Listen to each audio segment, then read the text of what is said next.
Bismillahirrahmanirrahim. Assalamualaikum warahmatullahi wabarakatuh. Alhamdulillahi rabbil alamin. Allahumma salli wa sallim ala sayyidina Muhammad wa ala alihi wa ashabihi ajma'in. Subhanaka la ilma lana illa ma 'allamtana innaka antal alimul hakim. Allahumma inna nas'aluka ilman nafi'a wa rizqan tayyiba wa amalan mutaqabbala. Allahumma ja'alna min ahli al-Qur'an min ahlika wa khassatika ya rabbal alamin. Amma ba'd. Sahabat Al-Quran yang dirahmati oleh Allah Subhanahu wa taala, pada kesempatan yang berbahagia ini kita akan melanjutkan lagi pembahasan kita dari buku metode menghafal Al-Quran 10 menit per halaman dan buku sistem hafalan Al-Quran Mutqin seperti surat Al-Fatihah. Pada kesempatan ini kita akan belajar poin penting berikutnya dari metode menghafal Al-Quran 10 menit per halaman. Apa itu? Yaitu bernada. Ya. Dalam membaca Al-Quran, ya, penting ada nada bacaan Al-Quran kita, ya. Karena ini perintah langsung dari Rasulullah Sallallahu Alaihi Wasallam di dalam hadis beliau yang diriwayatkan oleh Imam Ahmad dan An-Nasai, zayyinul Qur'ana bi aswatikum.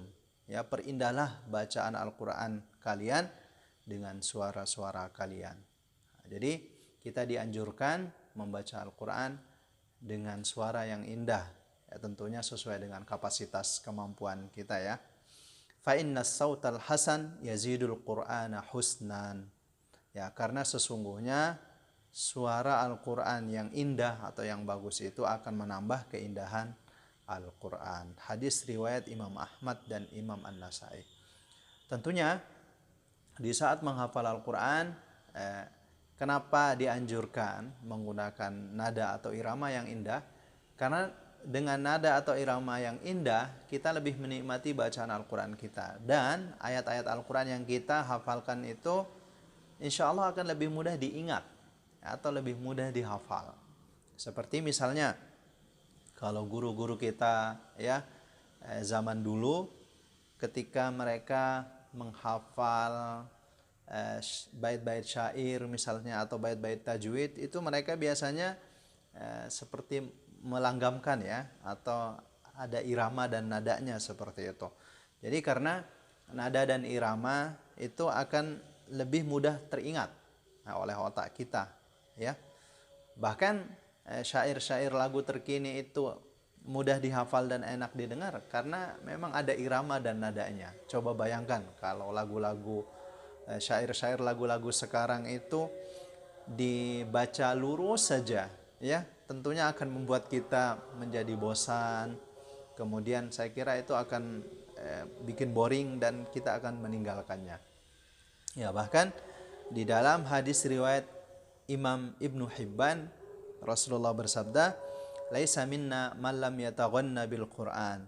Siapa yang tidak memperindah suaranya ketika membaca Al-Quran, maka ia bukan dari golongan kami. Ya, tentunya sekali lagi, ya, irama indah itu tergantung, ya, kitanya gitu, ya. Jangan juga berlebih-lebihan ketika membaca Al-Quran, menambah matnya misalnya. Ini juga tidak betul. Ya, jadi bacalah Al-Quran itu sesuai dengan kemampuan kita. Kalau kita memiliki suara yang indah, suara yang bagus, ya, tentunya kita disunnahkan untuk membaca Al-Quran dengan suara indah kita. Tapi sekali lagi sesuai dengan kapasitas kemampuan kita dan itu tidak berlebihan, ya. Dan ini tentunya sesuai dengan kaidah tajwid hukum yang berlaku, ya, sesuai dengan makhrajnya, sifatul hurufnya. Ya, jangan sampai kita membaca Al-Quran, ya, dengan nada yang berlebih-lebihan atau irama yang berlebih-lebihan sehingga kaidah tajwidnya itu tidak diperhatikan. Misalkan dari makharijul hurufnya ditabrak-tabrak, sifatul hurufnya tidak bagus, atau terlalu panjang misalnya, ya, karena nadanya enak jadi bacanya berlebihan seperti itu. Tentunya tidak seperti itu juga, ya. Bahkan Allah Subhanahu wa taala berfirman di dalam surah Al-Muzammil, ya, warattilil Qur'ana tartila. ya bacalah Al-Quran itu dengan tartil. Ya, kalaupun kita tidak memiliki suara indah, ya, ataupun kita tidak memiliki nada irama yang indah seperti itu, kita membaca Al-Quran dengan tartil, sesuai dengan kaidah tajwid, ya, sesuai dengan makharijul huruf, sifatul huruf. Ya, meskipun tidak banyak cengkok-cengkoknya, tapi kalau kita membaca Al-Quran dengan tartil, ya, sesuai dengan kaidah tajwid, makharijul huruf dan sifatul hurufnya, insya Allah itu juga akan lebih mudah dihafal. Yang jelas, jangan menghafal Al-Quran hanya sekedar ya menghafal saja, tidak memperhatikan kaidah tajwidnya, atau tidak memperhatikan makharijul huruf dan sifatul hurufnya, ya, dan tidak bernada seperti itu, ya. Nanti bikin mengantuk makmumnya, atau yang mendengarkan juga tidak bersemangat seperti itu, ya. Kurang lebih seperti itu sahabat Al-Quran. Oke, poin yang terakhir dari metode menghafal Al-Quran 10 menit per halaman ini adalah berdoa dan bertawakal hanya kepada Allah Subhanahu wa taala. Oke, ini poin yang sangat penting sahabat Al-Quran, ya, karena kita bisa menghafal Al-Quran itu bukan karena kita cerdas, bukan karena kita jenius, bukan. Tapi karena Allah ingin menitipkan Al-Quran itu, ya, di dalam diri kita, di dalam dada kita, dan di dalam ingatan kita. Jadi ini kehendak Allah, ya, hak prerogatif Allah, bukan hak kita gitu ya mau menghafal Al-Quran itu. Karena Allah memilih dari hamba-hambanya, ya, yang menurut Allah itu pantas untuk dititipkan Al-Quran di dalam hatinya, misalnya di dalam ingatannya. Jadi ini adalah hak Allah Subhanahu wa taala. Nah, kita maksimalkan saja dalam berdoa, kita maksimalkan saja bertawakal kepada Allah Subhanahu wa taala. Karena banyak orang yang cerdas dan orang yang jenius itu tidak berhasil menghafal Al-Quran, ya. Tapi ada orang yang diponis, ya, misalnya dia tidak cerdas atau IQ-nya di bawah standar, idiot, ada yang stroke otak, tetapi karena Allah berkehendak mereka semua bisa menghafal Al-Quran. Oleh sebab itu kita banyak berdoa sahabat Al-Quran, ya, karena berdoa itu adalah senjata utama kita, ya.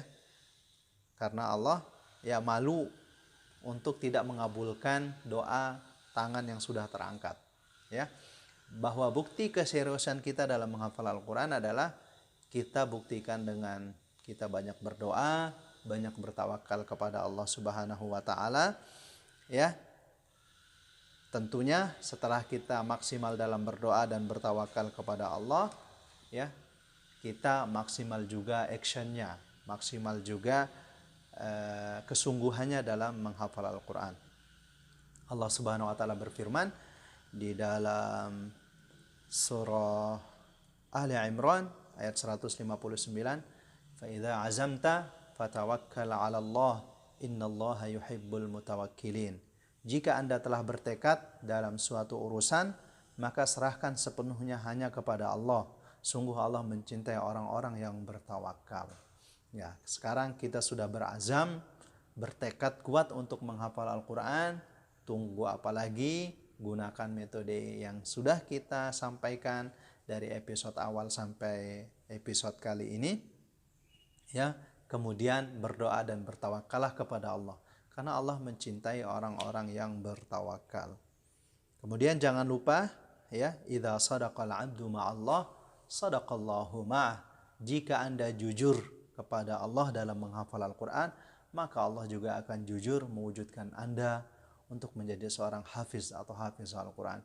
Jika Anda serius menghafal Al-Quran, maka Allah juga akan serius menjadikan Anda seorang ahli Al-Quran, seorang hafiz atau hafiz Al-Quran. Allah berfirman di akhir surah Al-Ankabut, "Walladzina jahadu fina lanahdiyannahum subulana wa innallaha lama'al muhsinin." Orang-orang yang berjuang di jalan kami, lanahdiyannahum subulana, kami akan memberikannya petunjuk kepada jalan-jalan kami. Jadi kalau Anda berjuang menghafal Al-Quran, maka Allah juga akan mewujudkan harapan Anda untuk menghafal Al-Quran. Terima kasih sahabat Al-Quran, ya. Semoga metode menghafal Al-Quran 10 menit per halaman ini bisa memudahkan sahabat Al-Quran dalam menghafal Al-Quran. Ya, tentunya ini bukan episode terakhir, ya, karena setelah ini kita akan belajar tentang sistem hafalan Al-Quran mutqin seperti surat Al-Fatihah. Nah, kalau yang episode dari awal sampai episode kali ini itu cara menghafal Al-Qur'annya ya, cara menghafal Al-Qur'annya, kemudian cara menggabungkannya. Tetapi kita belum membahas tentang sistem. Ya, karena hafalan Al-Qur'an yang baru kita hafal ya, itu letaknya berada di short term memory, memori ingatan jangka pendek yang masih hilang atau gampang lupa seperti itu. Supaya hafalan Al-Quran kita mutqin seperti surat Al-Fatihah, tentunya ada sistem. Nah, metode dan sistem ini berbeda sahabat Al-Quran ya. Kenapa bukunya saya bagi menjadi dua? Karena memang bukunya berbeda, tetapi nyambung gitu ya. Yang satu metode menghafal Al-Quran cepat dan mudah 10 menit per halaman, dan yang kedua adalah sistem. Nah, sistem ini bagaimana menjadikan hafalan Al-Quran yang sudah kita hafal itu tidak mudah lupa lagi atau tidak mudah hilang atau mutqin seperti surat Al-Fatihah. Insyaallah pada episode berikutnya kita akan lanjut sahabat Al-Quran ya, bantu untuk mengembangkan channel ini dengan cara subscribe, kemudian like, share, dan komen.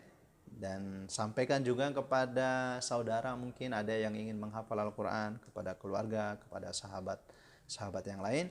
Mudah-mudahan dengan wasilah metode menghafal Al-Quran ini ya, kita semua diberikan kemudahan oleh Allah Subhanahu wa taala. Silahkan bagi Anda yang ingin bertanya, langsung bertanya saja di kolom komentar. Insya Allah nanti setelah kita pelajari semua dua buku ini ya, yaitu metode menghafal Al-Quran 10 menit per halaman dan buku sistem hafalan Al-Quran mutqin seperti surat Al-Fatihah, kita akan coba nanti praktek misalnya per surat ya, misalnya menghafal surah An-Najm dengan metode 10 menit per halaman ya, cepat dan mutqin, atau menghafal surah Maryam misalnya, atau menghafal surah Ar-Rahman, Al-Waqi'ah, Al-Kahfi, atau surat apa saja. Nanti sahabat Al-Quran bisa mengikuti terus ya channel ini. Mudah-mudahan banyak manfaat yang kita bisa ambil ya. Saya ucapkan terima kasih atas segala perhatiannya, mohon maaf atas segala kekurangannya. Saya ucapkan alhamdulillahirabbil alamin, subhanakallahumma wa bihamdik, asyhadu an la ilaha illa anta, astaghfiruka wa atubu ilaik. Assalamualaikum warahmatullahi wabarakatuh.